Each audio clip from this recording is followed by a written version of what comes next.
14 июля 1941 года. Железнодорожная станция Орша в Беларуси. С раннего утра сюда один за другим прибывают немецкие эшелоны с войсками, военной техникой, горючим и боеприпасами. На станции в это время были 3 эшелона. Один с танками, один с цистернами, горючим, и 3-й эшелон мотопехота. И там были машины, понимаешь, и мотоциклы, и личный состав были. В 15 часов 15 минут по немцам был открыт шквальный огонь из неизвестного оружия. Вся станция в одно мгновение превратилась в огромное огненное облако. Там после этого творилось непонятно что. Танки, понимаешь, где завалились, где горят, цистерны горят. Немцы, говорят, бегут кто куда, как очумелые, кто валяется, кто, понимаешь, это самое, кое-как перебирает, за что-то хватается. В этот день начальник немецкого генерального штаба Гальдер сделал в своем дневнике такую запись. 14 июля русские подоршие применили какое-то новое, неизвестное доселе оружие. Шквал огнеметных снарядов сжег Оршанскую железнодорожную станцию, все эшелоны с боевой техникой и личным составом прибывших войсковых частей. Горела земля, плавился металл. Таким было первое боевое применение легендарных «Катюш».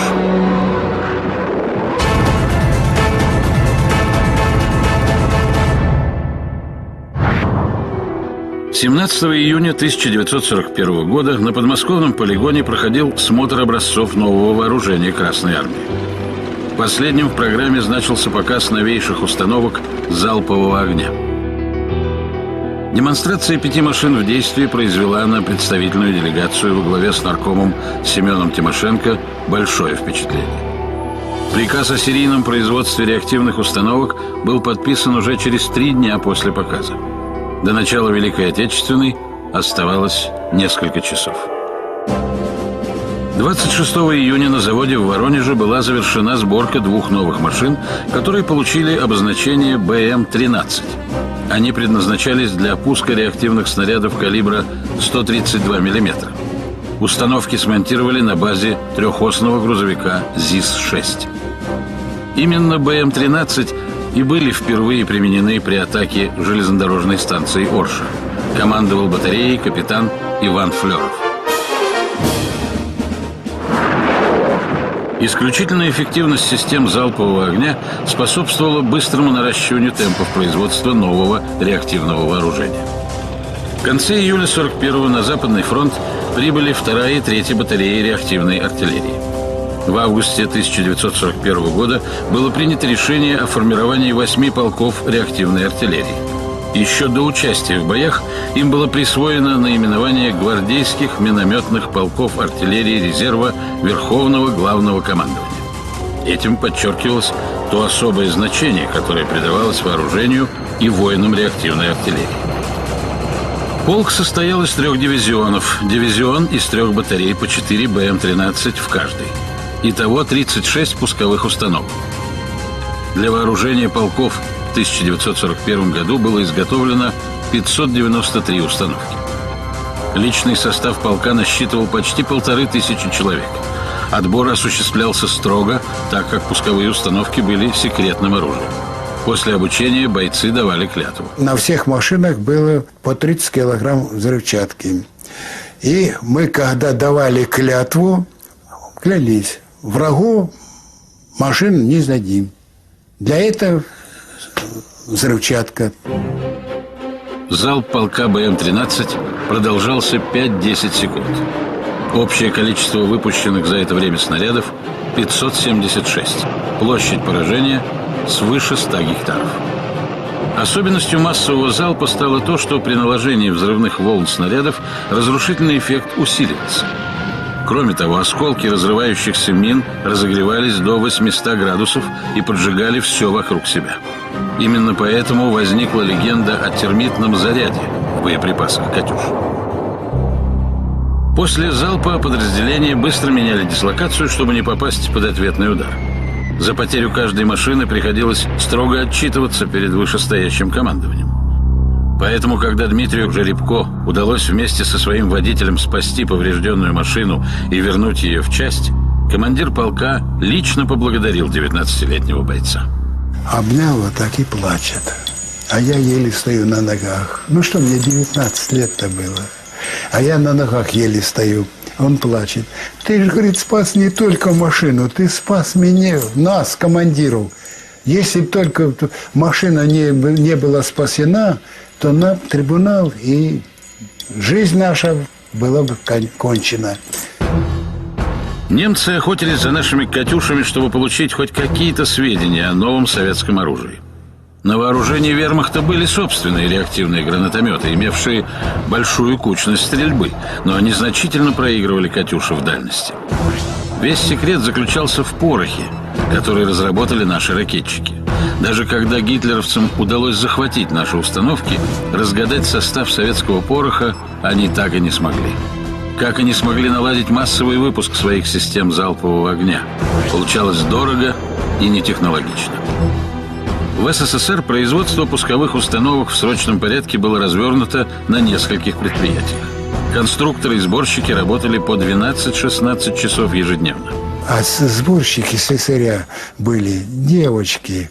Там ей 16 лет, наверное. Она и говорит, когда нас уже построили, командиров и водителей возле машин, они, бригада слесарей подошли, она говорит, бейте, добивайте фашистов, мы вас «Катюшами» обеспечим.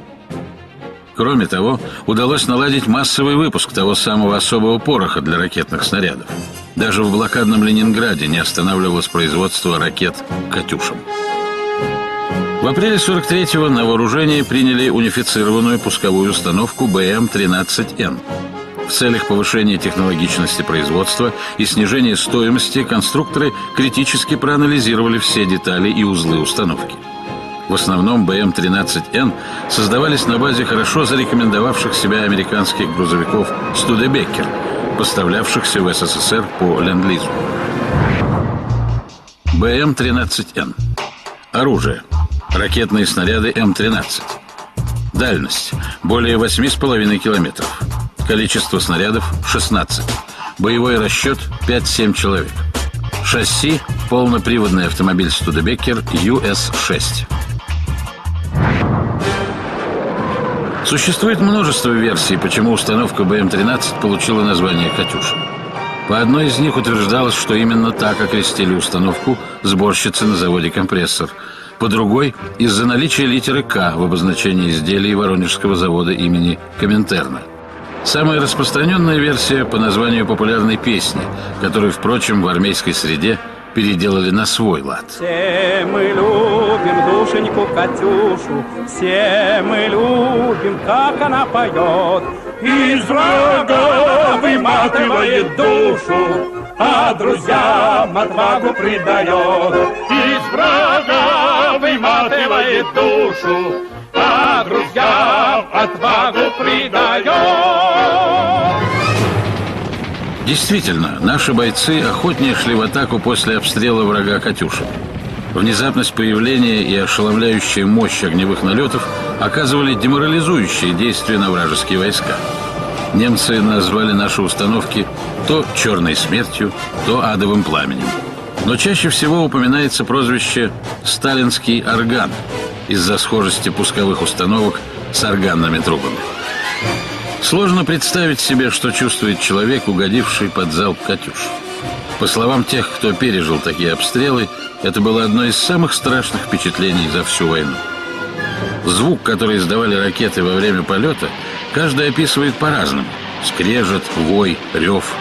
В зоне поражения буквально все взлетало на воздух, и земля горела под ногами. Работа над совершенствованием установок и снарядов к ним не прекращалась на протяжении всей войны. Серийно выпускалось около 30 типов реактивных снарядов различной мощности и назначения. Самый мощный из них, М-31, из-за своей формы солдаты окрестили «Лукой» по имени героя запрещенной поэмы Баркова. Снаряд весил более 90 килограммов и содержал почти 30 килограммов взрывчатки. Эти снаряды с успехом применялись даже в ходе уличных боев. На заключительном этапе войны в ходе Берлинской операции было задействовано 1510 боевых установок и 1795 пусковых рам. На врага обрушивался поток реактивных снарядов неслыханной разрушительной силы. «Катюша», рожденная накануне войны, в боях доказала свое право на существование. Она стала прообразом многих современных систем залпового огня, которые и в наши дни считаются весомым аргументом в ходе боевых действий.